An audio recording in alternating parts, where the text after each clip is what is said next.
Hey guys, how's it going? It's the Overanalyst here with a One Piece chapter review. Because it's Monday, and I'm doing Manga Mondays. So, of course, when the One Piece manga drops a chapter, I've gotta do a review. At least, that's what I feel like, at least. So, this one is called Robin versus Black Maria. And if you're out constantly wondering why I'm looking over here, got my notes.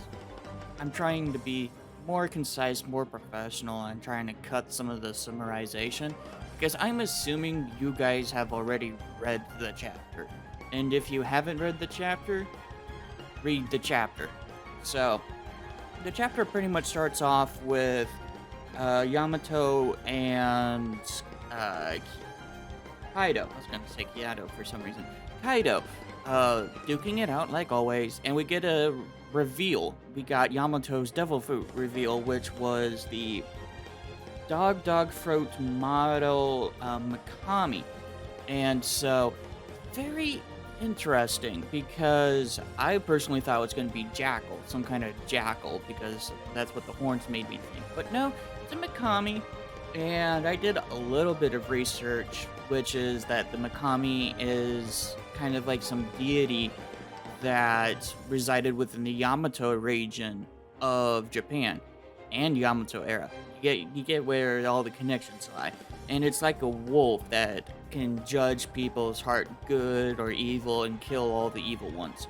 So if you want to know more about it, go check out Tekking's review because he breaks it down a little bit more. So we get that devil fruit revealed, and they're still kind of going back and forth. Kaido is kind of pissed because Yamato ate that devil fruit he wanted to give to someone else. And I don't know, Kaido's been really. He's been kind of a bland character recently. Like, I've got no reason. I don't know why he has no personality, practically, whatever. He just keeps spewing exposition. That's all he does. And I've been noticing that a lot within One Piece within this raid. Something that's been kind of annoying me is just people shouting out random exposition. It some of it just doesn't feel authentic, and I've seen people like Grand Line Review and Teching 101 once again talk about stuff, and some of them, like I think Grand Line Review has also stated that it's starting to annoy him a little bit too. But yeah, it's just there's a lot of exposition that's being dropped throughout this raid event, and it sometimes just doesn't feel natural to me. So that's why I'm like, okay, whatever. I mean, I was just fine with just a title card. Honestly, like, for everything else, just a title card that's like later on in the chapter, we get a title card for another dog fruit. But this dude is, he turns into a weapon that Black Maria uses. Yeah,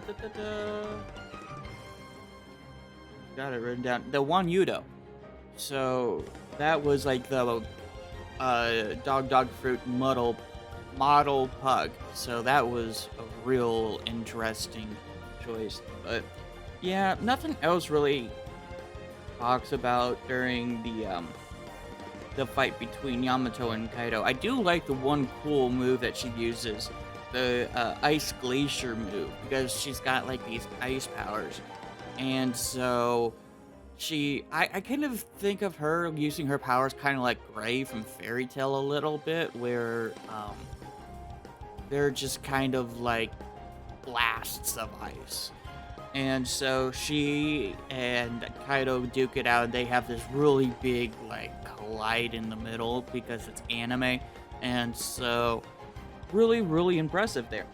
Then we go over to the third floor, and pretty much my favorite part of the chapter. It is Robin and Brook versus Black Maria. And the chapter's called Robin versus Black Maria, but Brook has some really amazing parts here. And Brook's one of my favorite Straw Hats. Low key, like, I love Brook because he's just a homie, man.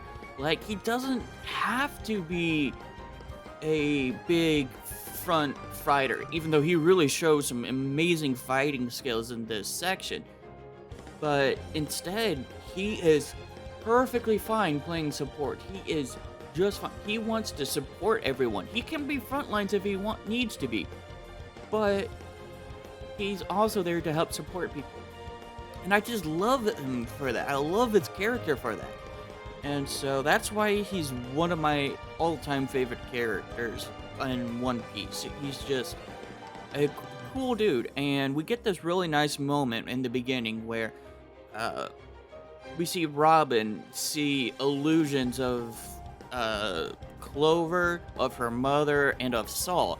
And right off the bat, we all knew that they were illusions because those characters are already dead.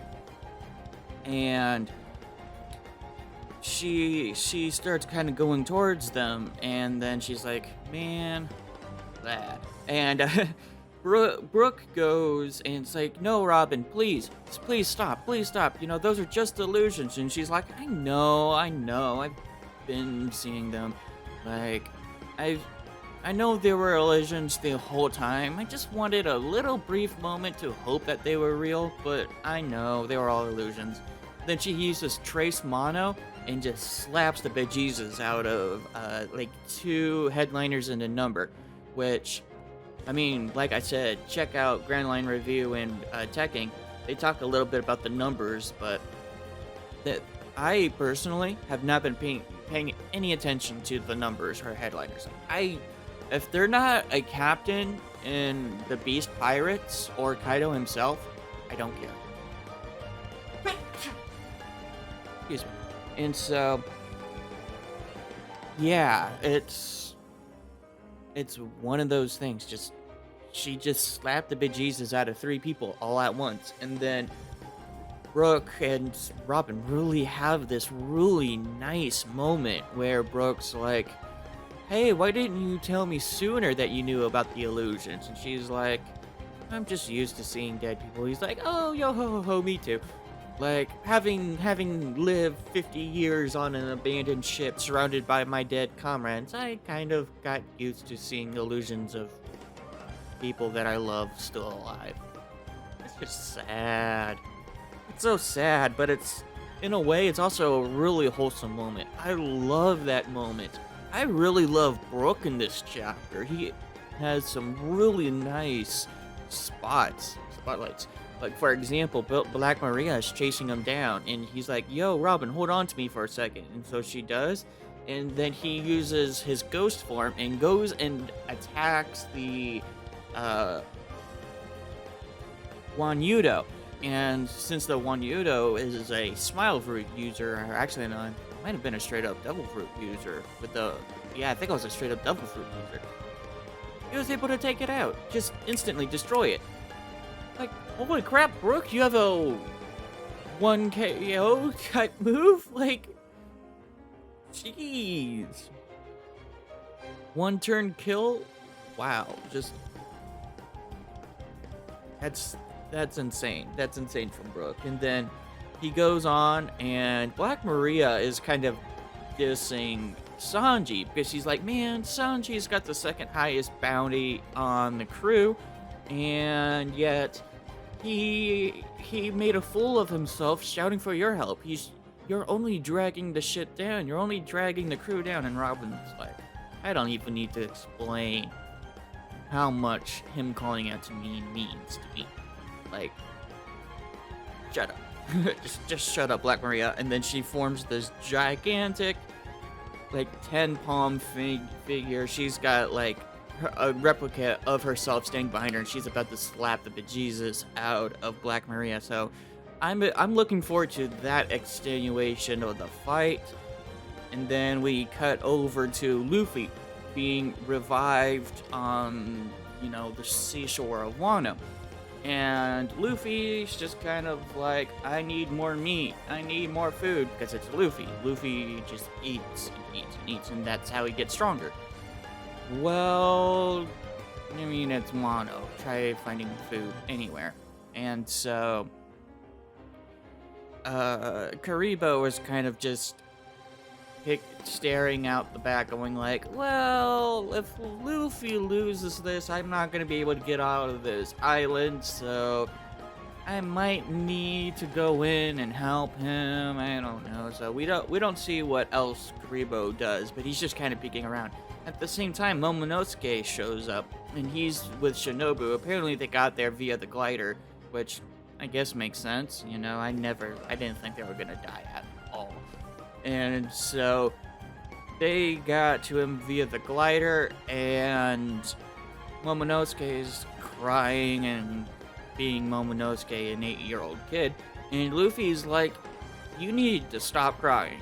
This is not the time to cry at all. You need to get yourself together.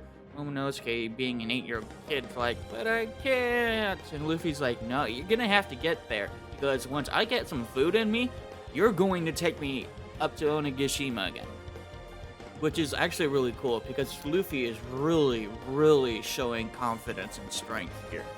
And he's like, we're going to beat Kaido. Like, it may take me 4, 5, 6 times to do it, but we're going to beat him. And so I really enjoy that aspect. And so, yeah, it's a really good chapter. I actually really enjoyed this chapter. Like I said, Brook is one of my favorite characters, and he shined super well in this chapter. I wish that, Brook gets highlighted more, because he's got such a tragic backstory with him seeing his entire crew die around him, and then having to live 50 years with just their dead bodies around the ship. Like, that's so sad. And then and this is what really makes me like him, though. He doesn't stay depressed. I'm like, I guess he got used to it, but he's so cheerful now. Like, he's trying to push past that depression, that sorrow, and bring happiness to other people. He wants to help other people. That's why I love his character so much, because he has every right to be depressed and to hold on to this baggage, but he doesn't. He just keeps pushing forward, and I love that. That makes his character sound so wholesome. I love it. So I'm glad that we got some Brook in this chapter. Anyways, that's going to be it for me. I'm the Anime Overanalyst, and I'll see you guys in the next video. Peace.